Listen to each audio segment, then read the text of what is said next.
Welcome! Have you ever really thought about how the internet works? How it all holds together? Well, today we're going to look at the architect's plan, the absolute foundation of it all, the IPv4 addressing scheme. So here's what we're diving into. We'll start with the basics, what an IP address even is. Then we'll peek inside a data packet. After that, we get to the fun part, carving up a network like a pro. We'll walk through the architect's plan, see how addresses actually get assigned, and then we'll talk about the big payoff, why all this planning is so important. All right, let's just jump right in with a pretty fundamental question. You've got billions of devices out there, servers, phones, laptops, everything. How in the world does your computer find one specific website on the other side of the planet? Yeah, how does it know? The answer is actually a system that works almost exactly like the Postal Service, just for the digital world. You see, every single piece of information, every data packet has to have a clear destination, or it's just lost in the noise.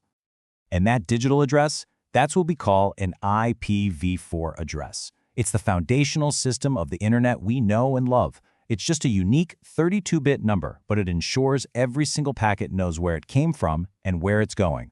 Without it, the internet simply wouldn't work. So how does this actually play out? Well, to get it, you have to look inside the data packet itself. Think of every packet as carrying its own little instruction manual right on the front.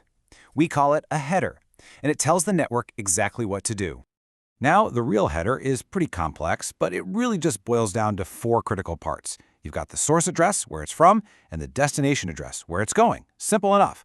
But then there's this really clever thing called time to live, which is basically a self-destruct timer. It stops lost packets from bouncing around the internet forever. And finally, a protocol field tells the computer on the other end what kind of data it's about to receive. Okay, so imagine you're a network architect. Someone just handed you a huge block of addresses for your company. How do you organize all of that for different buildings, different floors, different teams? Well, this is where the real art comes in, carving up your network. The main tool we use for this job is the subnet mask. The best way to think about it is like a stencil you lay over the IP address. The part it covers up, that's the network, kind of like the neighborhood. The part it leaves showing, that's the specific device, the street address inside that neighborhood. And this is where you see the trade-off. See that /24 mask? That gives you over 250 addresses for your devices. Perfect for a whole floor of an office.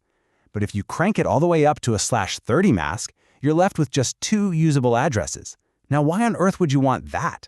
Well, it's perfect for a simple point-to-point link that just connects 2 routers. It's all about using the right tool for the job.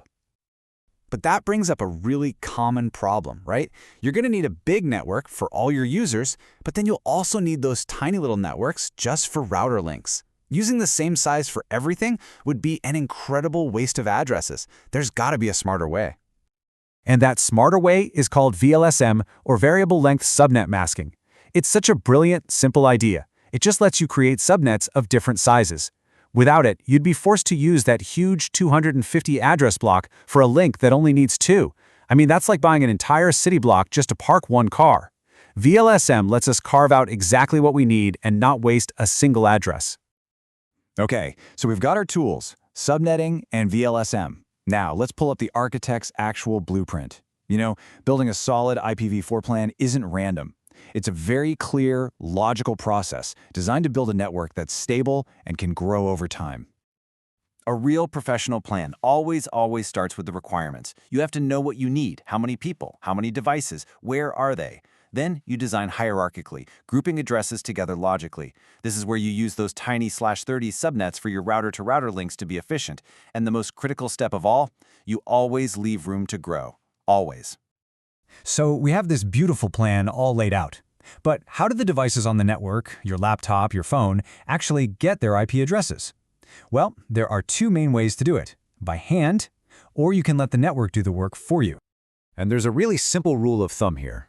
For your critical infrastructure, we're talking servers, routers, printers, the things that absolutely must always be in the same digital place, you assign a static, unchanging address manually.